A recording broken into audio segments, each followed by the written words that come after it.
সম্প্রতি মা হচ্ছেন অপু বিশ্বাস এই বিষয়টি যেমন ছড়িয়ে পড়েছে সোশ্যাল মিডিয়ায়, তেমন অপু বিশ্বাসের বিয়ের খবরটি যেন আরো তোলপাড় তুলেছে সোশ্যাল মিডিয়ায়।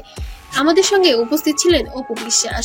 আমরা তাকে প্রশ্ন রেখেছিলাম, আপনি কি আবার সত্যি নতুন করে সংসার বেঁধেছেন এবং সত্যি কি মা হতে যাচ্ছেন? অপু বিশ্বাস এক বাক্যে বলেন, আমাদের সোসাইটি যেমন, আমাদের অবশ্যই একটি সমাজতন্ত্রে বসবাস করি, আমাদের অবশ্যই বিবাহিত জীবনযাপন করতে হবে এবং একটি সন্তান আছে এবং আরেকটি সন্তান নিতে হবে অবশ্যই। তো ডেফিনেটলি আমাদের বিয়ে হচ্ছে, নাহলে শ্বশুর বাড়ি কি করে হয়? ট্রু, তবে বিয়ে হচ্ছে ঠিক। বাস্তব আমরা কখনো অস্বীকার করতে পারবো না। আমাদের জীবনে বাবা মা, স্বামী, সন্তান সবকিছুরই প্রয়োজন আছে। আমরাও রক্তে মাংসে গড়া মানুষ, নায়িকা হতে পারি আমাদের জীবনে, কিন্তু আমাদেরও ব্যক্তিগত কিছু জীবন রয়েছে যেখানে আমাদের সবকিছুই চলে। তবে আমরা কখনো সেটা সোশ্যাল মিডিয়ায় নিয়ে আসি না বা পর্দার সামনে দেখাই না। আমাদেরও ব্যক্তি জীবন থাকে, ব্যক্তিগত কিছু সময়ও থাকে।